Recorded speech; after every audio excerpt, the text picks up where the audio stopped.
All right, welcome everyone to Coffee Chat for this evening. I know there's a few new faces here, so I'll just go through the opening routine here. Go ahead, yeah, no problem. So as you can see, our waiter will come and go at will, and then we might have some stragglers show up too, so we'll just keep going as it is. Now, Coffee Chat, for those who haven't been here before, it's normally a discussion forum on improving the quality of our life experience.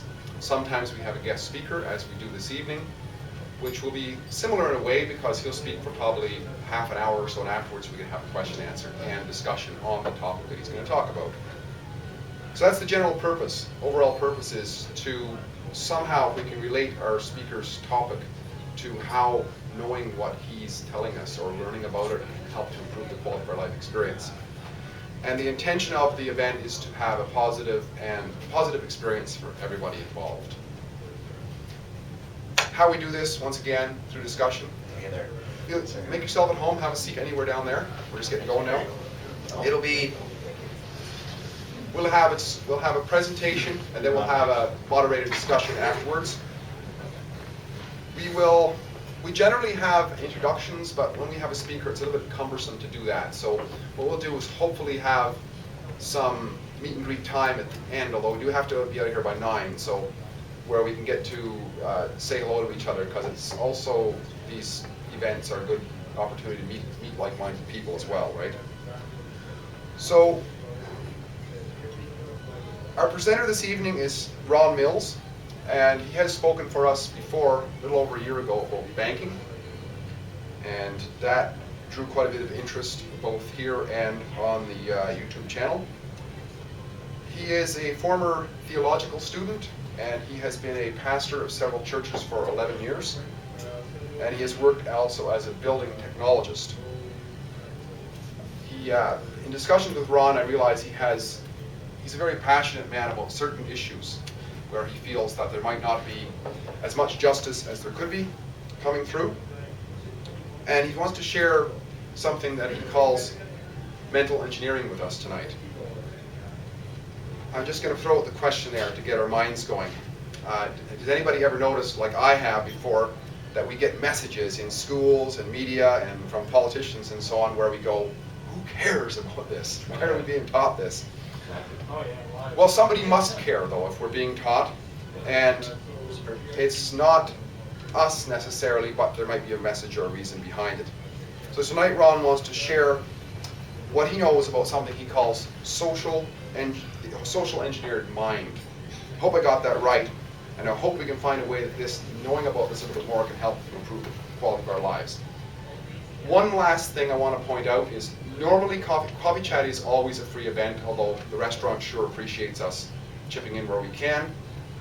Though when we have a speaker out, I generally bring out a hat so we can give a gratuity to our speaker for coming out. So this hat will make its way around the room, and if you feel so moved, feel free to toss in a few of your shekels if you can.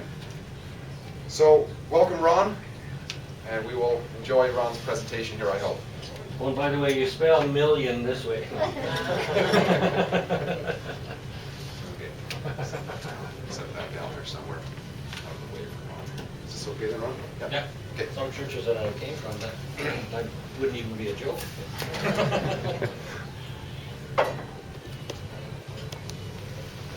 I want to talk to you tonight about social engineering.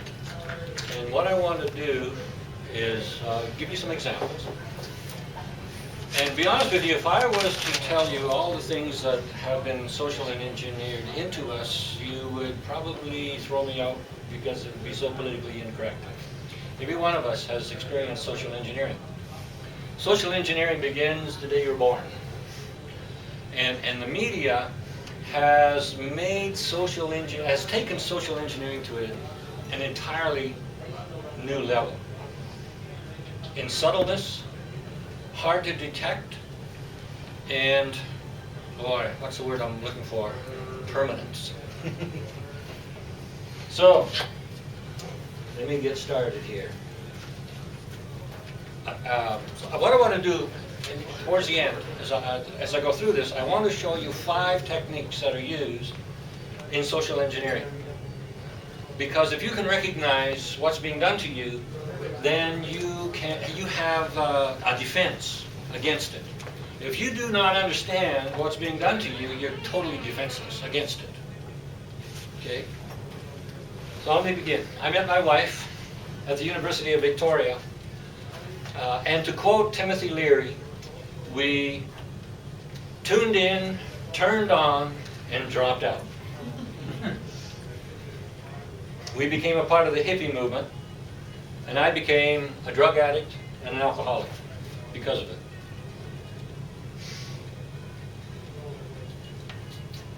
Until Christ came into my life, delivered me from a life of drug addiction and alcoholism.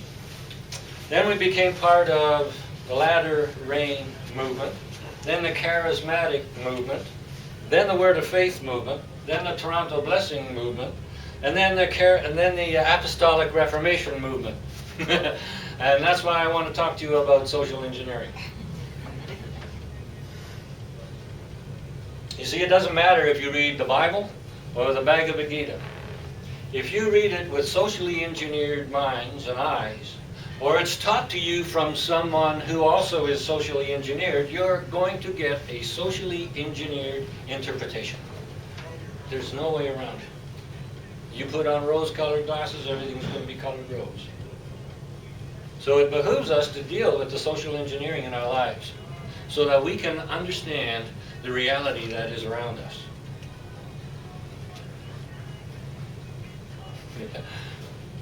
Like he says, I get passionate. Don't let it scare you. We're all products of social engineering. And as I said, there are some things that I can't even talk about with you because we're so socially engineered.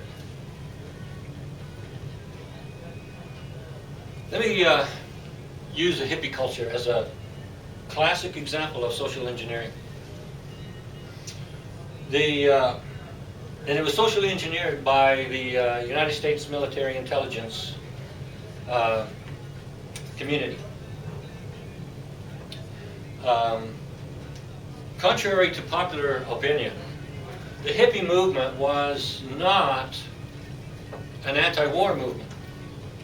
It's the media that put that together. The anti-war movement was by and large on universities and college campuses. It was largely by the intelligentsia of the United States. And what that did is that threatened the military's ability to carry on war. So they had to do something. So what they did was they created the hippie movement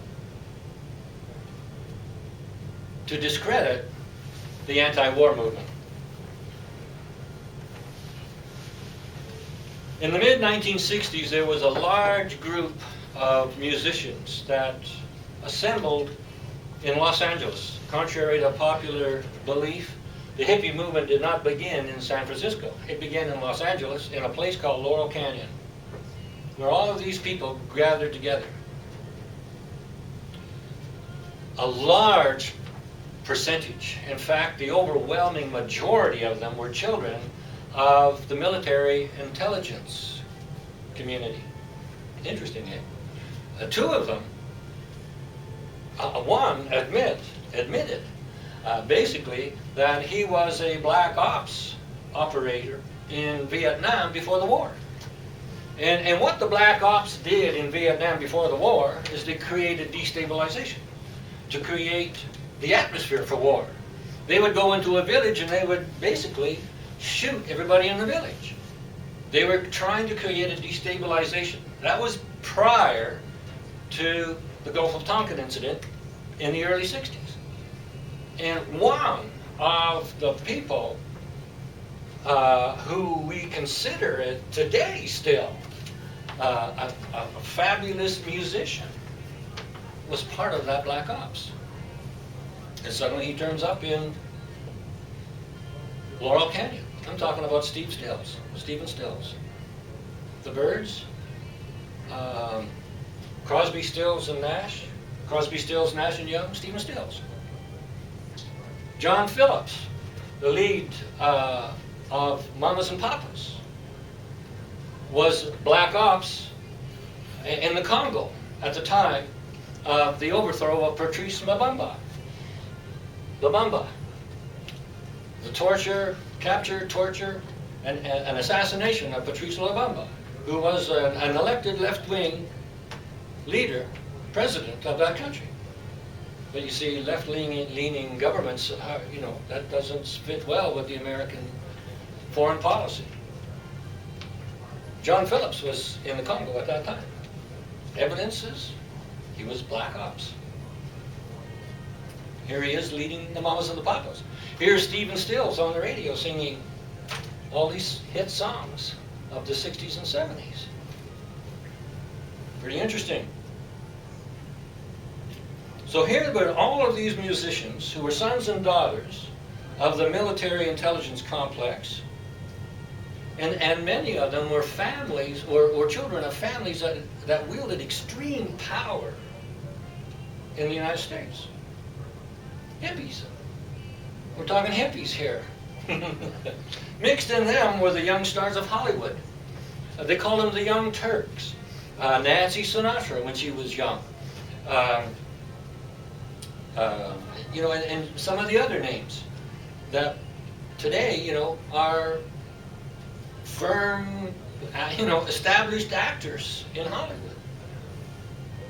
They were children of the military intelligence community. And then mixed in with that was it was called Lookout Mountain Laboratory, and it was located in Laurel Canyon. And what this place was, it was a secret intelligence lab in Laurel Canyon. So it mixed in with all these people were all of these agents from this Lookout Mountain. And these guys didn't play instruments. The Byrds never even owned instruments. I was a musician. I was a drummer. I was caught up in that era, and I can still remember listening to these guys, thinking, "Well, these guys can hardly pick a note." And of course, they couldn't. They were backed by the Wrecking Crew, which was a band managed by Phil Spector. They did all of their the backings, all the instrumentation. Their live performances were just horrible. They built all of these clubs in L.A. that these people would perform in. And then they had all of these dancers, Vito and the Freaks they were called. And they dressed up like hippies, and they did all these crazy dancing, and those were the ones that drew people. The bands didn't draw people because they could barely play. They had to learn. Jim Morrison, for example, his dad, Admiral George Morrison. Go ahead. Admiral George Morrison. Jim Morrison's father. You remember who Jim Morrison is? Jim Morrison and the Doors? Yeah. His father was the Admiral of the Pacific Fleet.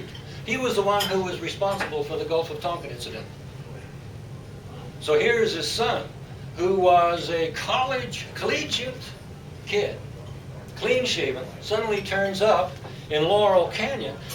Jim Morrison never played an instrument, couldn't read music, couldn't write music, and yet he shows up in Laurel Canyon with enough songs to fill 3 albums. How does that happen?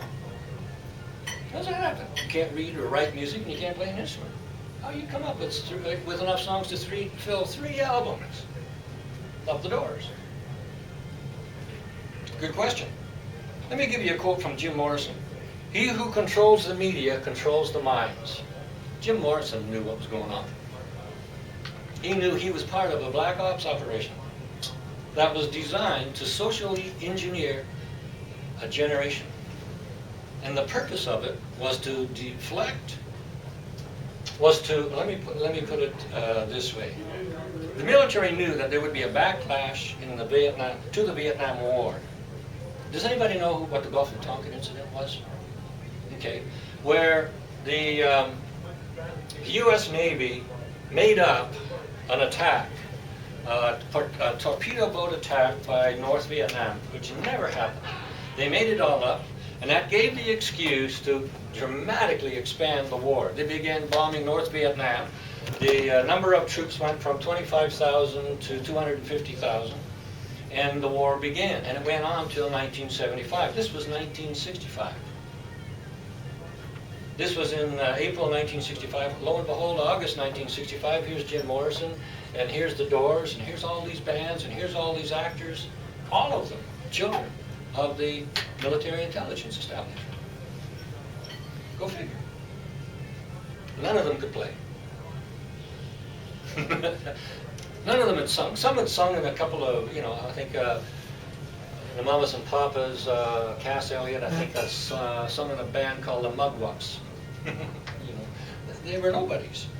And suddenly they were the leading artists of the day. How does that happen? They knew there was going to be a backlash to the Vietnam War. So what they did was they created a false one that they could control. And that's what it was. They turned the images of the Vietnam protests into hippies. Now you got to think about how that appeared to mainstream America. Hippies. What they were to mainstream America was bums on drugs. And that's exactly what they were. The purpose was to kill the credibility of the anti-war protests. That allowed the war to continue on until 1975. 10 years. 50,000 Americans died and 2 million Vietnamese. They would fly over a village and they would napalm it. Can you imagine? Can you imagine? Sorry, I had just... Now there was a second purpose to the hippie movement, and that was the popularization of drugs. The popularization of drugs. How many here have ever heard of the Opium Wars? The Opium Wars between 1830 and 1870. That's where Britain grew opium in India, and they transported it by Navy ships to China. In 1870, they imported 70,000 tons of opium into China. 70,000 tons. The Chinese government did not like this, and so they tried to stop it. Well, the Chinese had these sailing, what they call sailing junks. The British had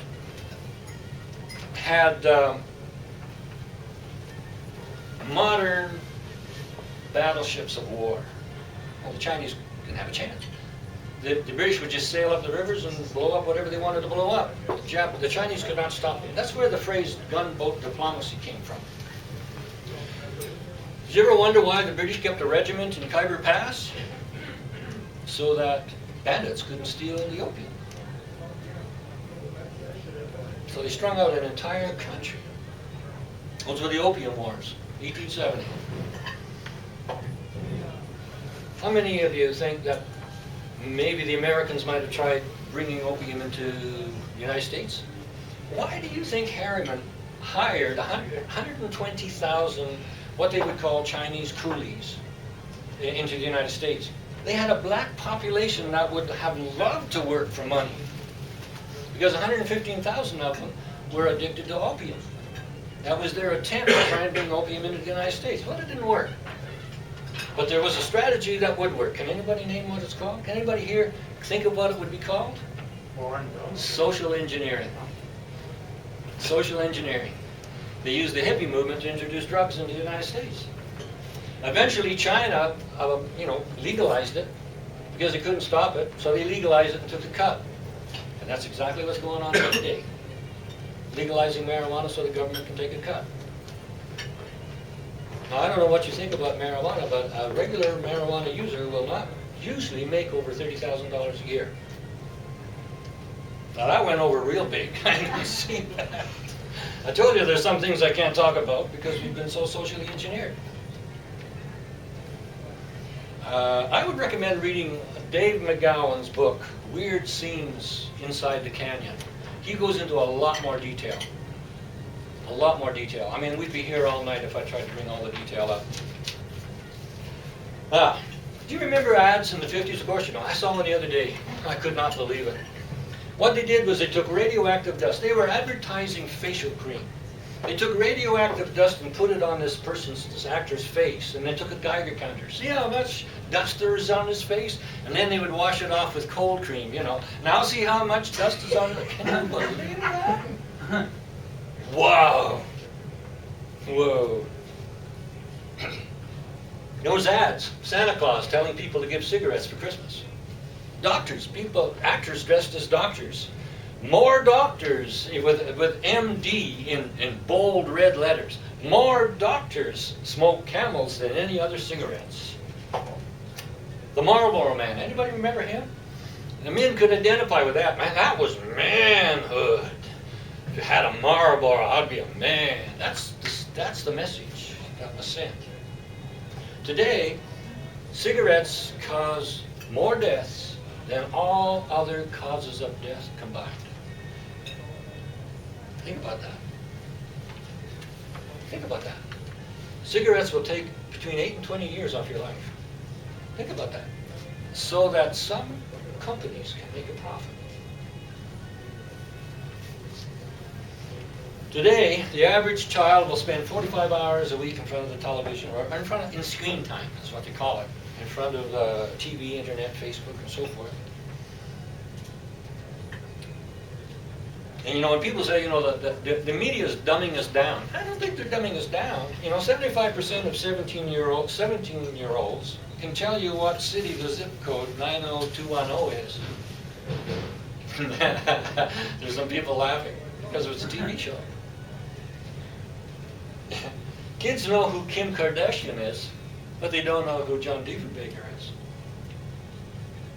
So media is not dumbing us down. What the media is doing is giving us a false reality. It's changing our reality. People are just as smart. They're not any dumber. Just what they know is different. What they know is a false reality. You know, there's a phrase today that people use. People are famous just because they're famous. Kim Kardashian is famous just because she's famous. What did she ever do to become famous? Did she climb Mount Everest? Did she invent something? No. Somebody made her famous. That's the only reason why she's famous. You know what that produces in people?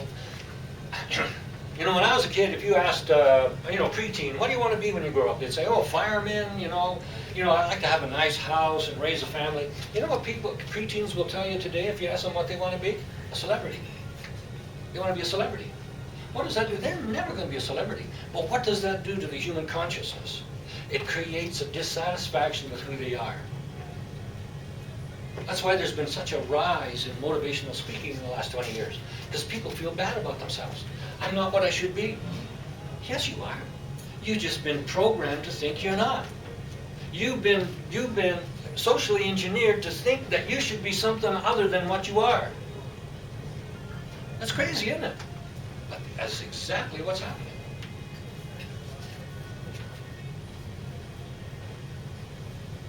Kids haven't been dumbed down. They've been given a fantasy reality in place of the real reality. And all of us have. Let me give you an example of the internet.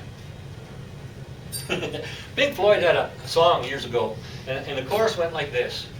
We know what you dreamt last night. Welcome to the machine. We gave you the dream you dreamt last night. Welcome to the machine. Google and Facebook make their billions, not from the advertising. They make their billions by selling information about you. That's how they make their money. You are the product. Can you see that? You are the product. And why do companies want to buy the information from Google? So that they can tweak your desires for their products. Did you get that? They want to change your desires so that your desires are for their products. That's why they're phishing. That's why they have this thing called phishing. They're trying to find out what your desires are, and you know, it's not so that they can, you know, target your desires. They want to change your desires. They want to manipulate you into getting their products. It's all for profit. Let me give you a quote here. Through data mining, Canadian Tire has determined that people who purchase carbon monoxide detectors, birdseed, and pads for the bottom of their chair legs rarely miss a payment on their credit card. Pretty interesting, eh? Let me give you a quote from a Canadian Tire executive. If you show us what you buy, we can tell you who you are. even better than you know yourself. I'm talking Canadian Tire here. Now, I want to give you 5 propaganda tools that keep us in a fantasy reality. These are from the book called Duped by Dr. Jerry Cross. He is a PhD in psychology, so he kind of knows what he's talking about.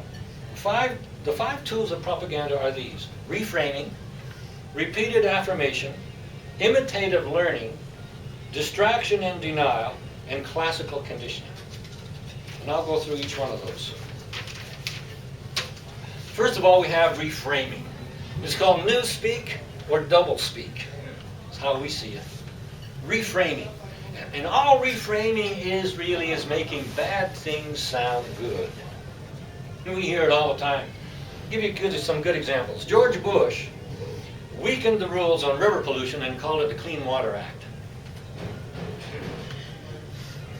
Rivers became more polluted, but it was called the Clean Water Act. Bush allowed release of more industrial smog into the atmosphere, and he called it, guess what? Clear Skies Act. Doesn't that sound like a wonderful thing? In fact, there's more smog than there was before, but it's called the Clear Skies Act. The loss of Canadian factory jobs to China and Mexico is called globalization. It's called free trade. Well, what is it? It's the loss of our jobs. That's what it is. But globalization sounds so good, so comfy, huggy, the whole world hugging one another. It's called globalization. No, it's not. It's the transfer of your jobs to cheaper labor places. It's exactly what it is. Poverty is called a negative cash flow. You don't say somebody's poor, you say they have a negative cash flow. The rich are called job creators. Why are they called job creators? Because they want to give you the idea that if you lower taxes on rich people, it will create more jobs. And in fact, the opposite is true. If you tax the rich, they will invest their money. Because if they don't, it'll get taxed. And when they invest their money, it creates jobs. So reducing taxes on the rich actually reduces jobs. The trickle-down theory was just bull. Torture of prisoners is called enhanced interrogation. The war on terror is, in fact, a war on dissent. And you need to remember that. It is a war on dissent. Bill C-51 is opposed even by the Canadian Bar Association. Terrorists are, in fact, freedom fighters. Let me ask you this question. If there was a drone out here, blowing up your neighbors, killing your relatives, killing your friends, would you be a terrorist or a freedom fighter for trying to stop it? One man's freedom fighters, another man's terrorists. Yeah. So that's reframing. Change all the words. Uh-huh. I just wanted to note there are some great versions of those in military parlance, like Operation Iraqi Freedom, the U.S.-led invasion of Iraq. Iraq, yeah, for sure. Operation Just Cause. Oh, for sure. Yeah, just cause, just because we want to make more money. That's why. War is a money making. Smedley Butler, if you want to read his book, he was the highest ranking officer in the Marines. And basically what he said is all boiled down to the Marines are nothing more than a collection agency for American corporations. You don't pay, the Marines are going to land on your doorstep. We stop paying, there's going to be Abram tanks rolling down our street. That's guaranteed.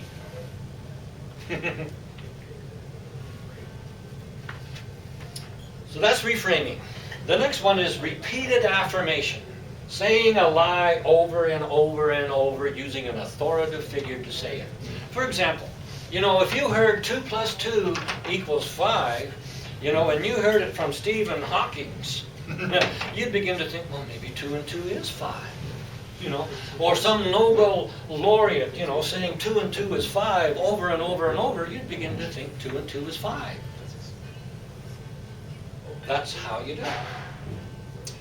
Let me give you a quote here. Propaganda must therefore always be essential and repetitious. It must confine itself to a few points and repeat them over and over. That was said by Joseph Goebbels. Joseph Goebbels, or however you want to pronounce it. He was the propaganda minister for Adolf Hitler. Let me read you another one. See, in my line of work, you got to keep repeating things over and over, kind of catapult the propaganda. Can anybody guess who said that?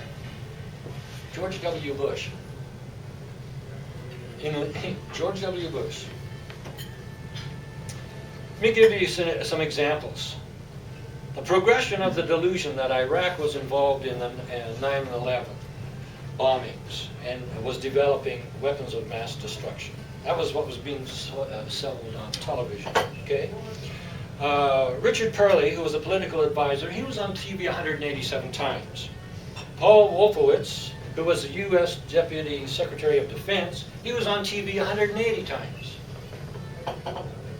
Scott Ritter, who was the UN inspector, who was inspecting, searching for the weapons of mass destruction, said there was none. He was on television 9 times. Noam Chomsky, who was a media critic, he was on TV 5 times. That's a 26-to-1 ratio, hawks to doves. Let me give you and you can find that anyway, that's from the Vanderbilt Television Archives. Let me give you the results. Immediately after 9/11, 16% of Americans believed, and Canadians, believed that Iraq was involved in 9/11. 2 years after the invasion, 56 to 80% believed it. Because of repetition, repetition, repetition.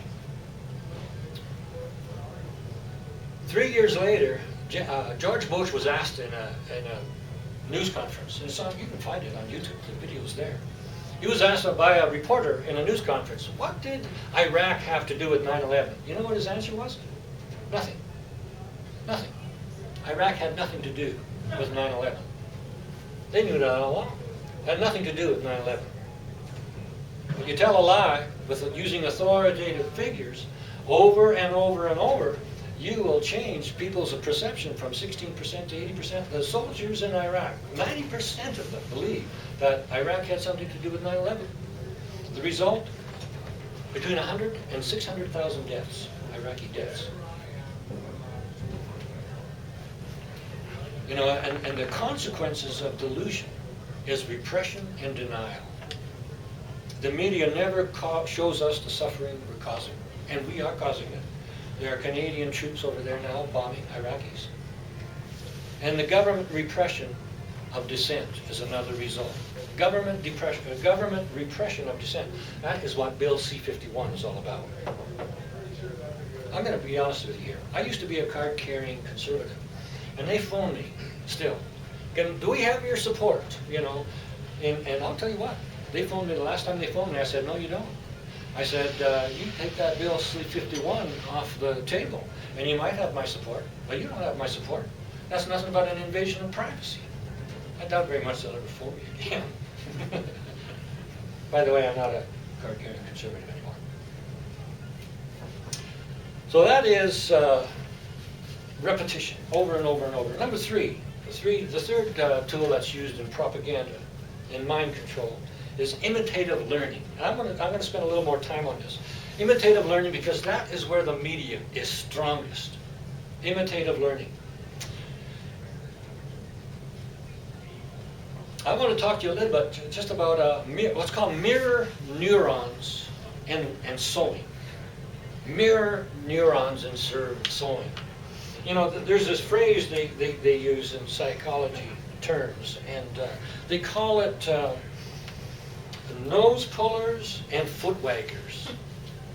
If you have a group of people sitting in a circle, and one of them is pulling on his nose and you know, wagging his foot, you know, just casually does that all the time, what you're going to find is other people in the room will start pulling on their nose and wagging their foot. It's called imitative learning. If you're watching good behavior and that good behavior is rewarded, you tend to copy that behavior.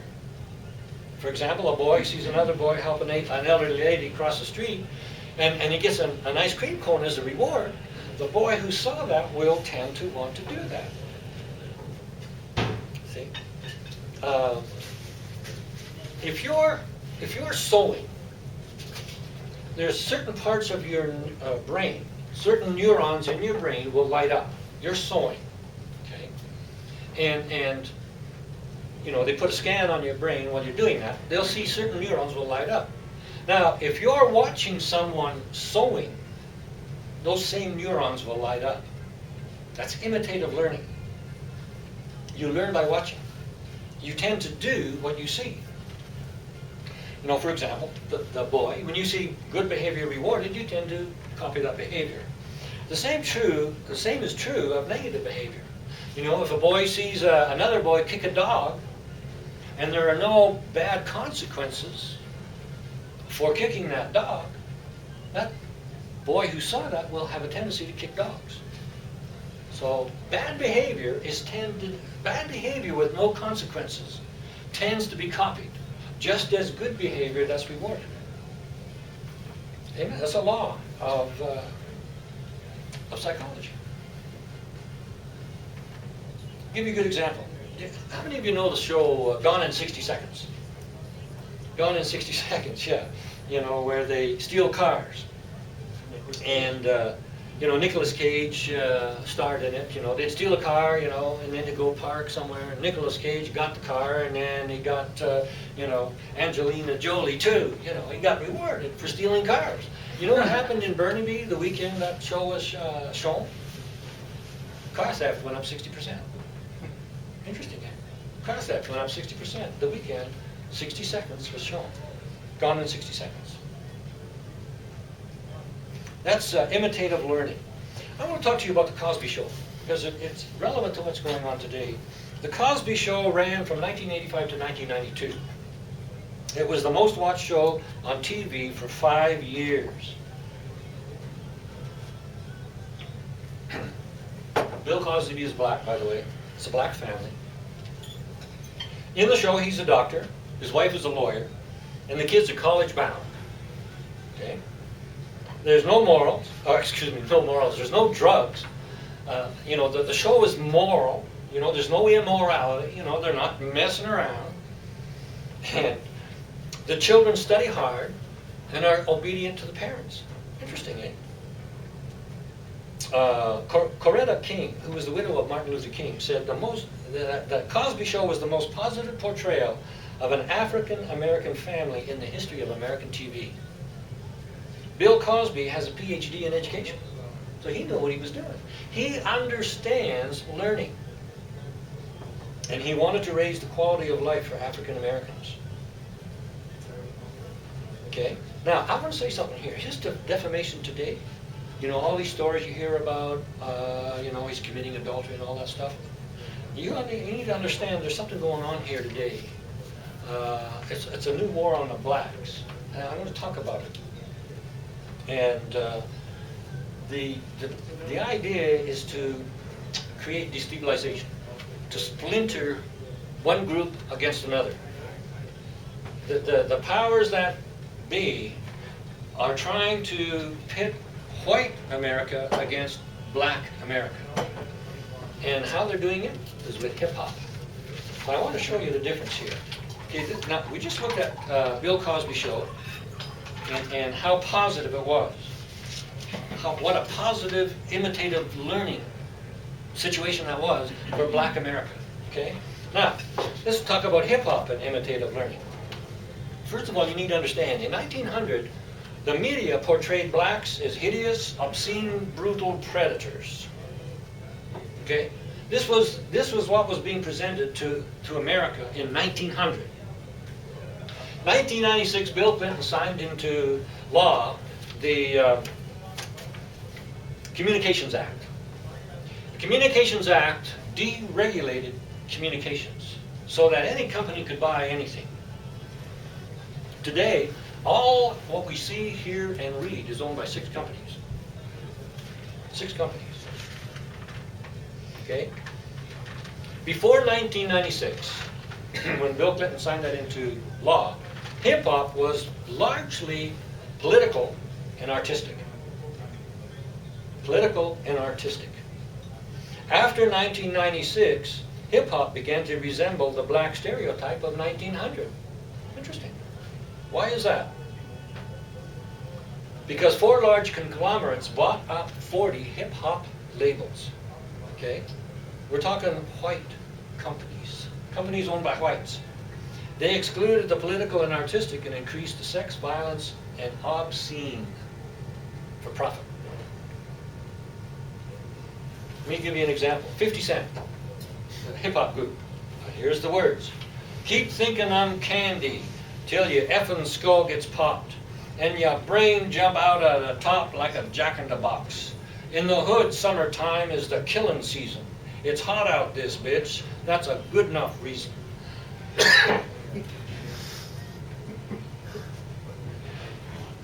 need a little music to back it up. Yeah, hide it. You're an excellent rapper. What you saying? It's okay to kill someone just because it's hot. It ain't. Hmm? It ain't.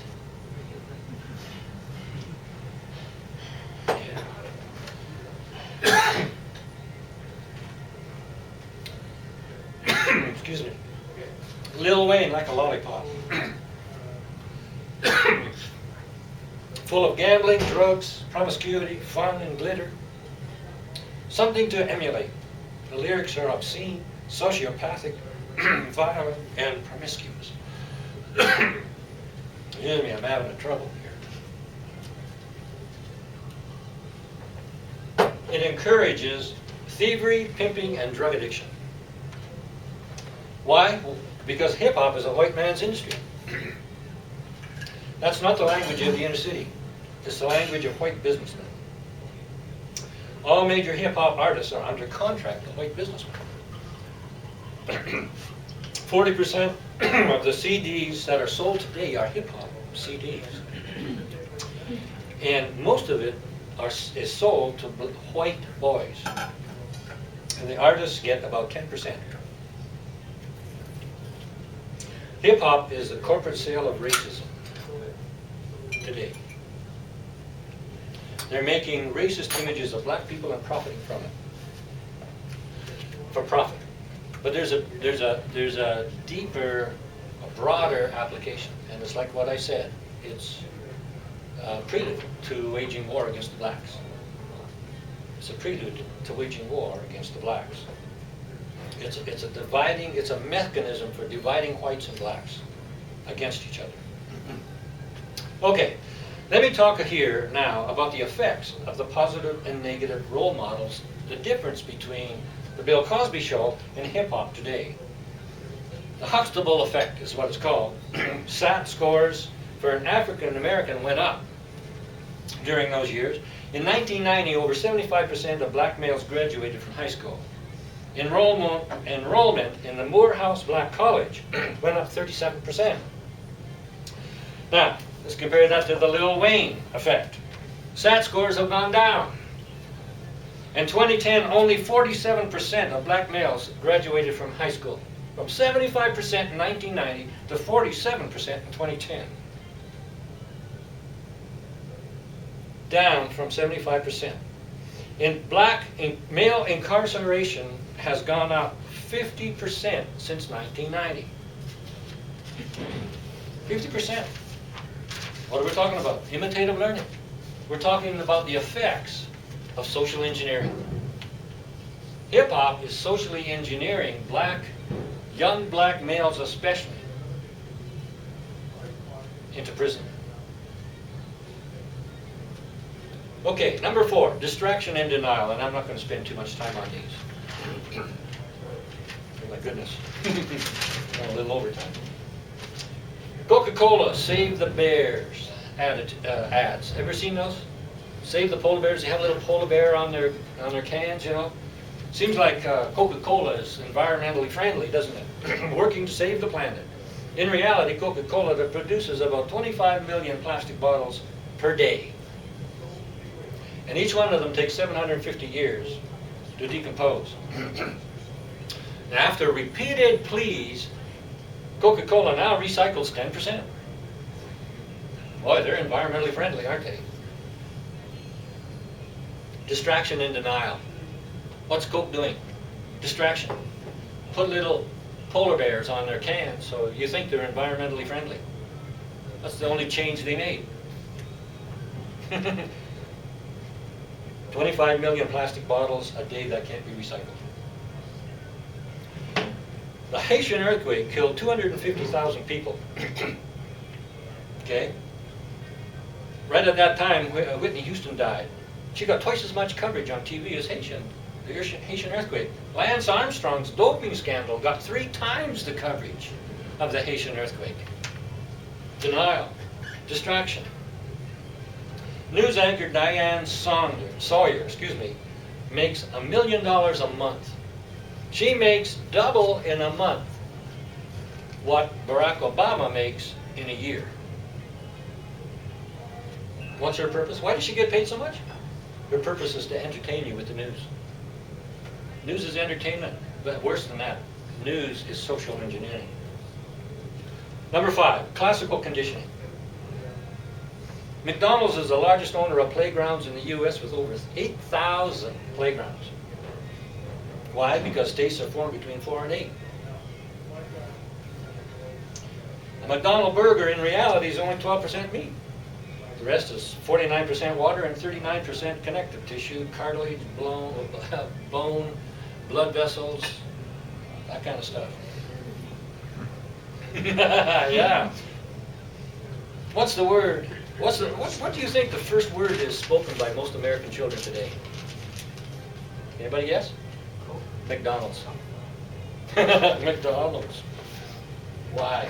Playgrounds. Playgrounds. It's classical condition. Associate happy with the taste of McDonald's, even though it's only 12% meat. Children interviewed couldn't identify a picture of Jesus, but easily identified. It is interesting watching this video. They immediately identified Ronald McDonald and Wendy, and could talk at length about them, but they didn't know who Jesus was. 1997, McDonald's sold 10 million Happy Meals a week. Then they introduced Teeny Beanie Baby, and they sold 10 millions a day. Children began to associate happy, ball pools, playgrounds, Happy Meals, toys, with McDonald's. 90% of American children between 3 and 9 visit McDonald's each month. That doesn't make sense. Anyway, there's double the number of children go to McDonald's than go to church. That's the result of classical conditioning, especially when children are young. Classical conditioning. Social engineering has given us a false sense of reality. We have created 700,000 Iraqi widows, 500,000 Iraqi homeless children. We don't hear about that. All we hear about is ISIS, and pretty soon ISIS is going to be here, and we're going to have to bomb your house too. We don't hear about the 150 nations that we pushed into abject poverty so that we can take the resources for corporate profit. News anchors are script readers. They're hired to sell a delusion to the public. The delusion is the one that those in control want you to believe. Let me give you a quote here from Morpheus. Ever see The Matrix? It is the world that has been pulled over your eyes to blind you from the truth. No one can tell you what it is. You have to see it for yourself. And that is true. You have to see it for yourself. So there's 5 things to watch for. Reframing. When you're saying, clear skies act, yeah, you need to dig a little deeper. Repeated affirmation. If they're saying the same thing over and over and over, you need to dig a little deeper. What's the reality here? What are they trying to brainwash us with? Although brainwashing is a different technique. Social engineering engineers an entire culture. Imitative learning. Watch, be careful what you are watching. At least watch with a critical mind. If you're going to watch a movie, always have a critical mind. Watch what's going on in the background. Watch what's going on behind the actors. Because a lot of that is subliminal, suggestive implanting ideas, suggested ideas into your subconscious. You know, and it's the subconscious mind that you act on. Imitative learning. You know, critical thinking is to the mind as taste is to your physical man. The reason you have taste is so that you can discern those things that are not good for you. Critical thinking is the same thing. Be careful about people who tell you, you know, if you criticize, you know, that's just, you know, unbelief or that's doubt or, you know, you can't criticize those in authority. Yeah, that's, you know what? That's the ones you should criticize. Have a critical attitude. That protects your mind from social engineering. Distraction and denial. You know, I mean, if the stuff you're seeing is not really what's going on, you need to dig deeper.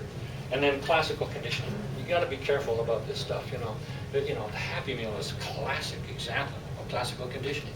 You know, you're happy here and you got food here. Pretty soon you associate one with the other. Okay, I'm done. Any questions? Yes, sir. So at the start, you said that there were some things that you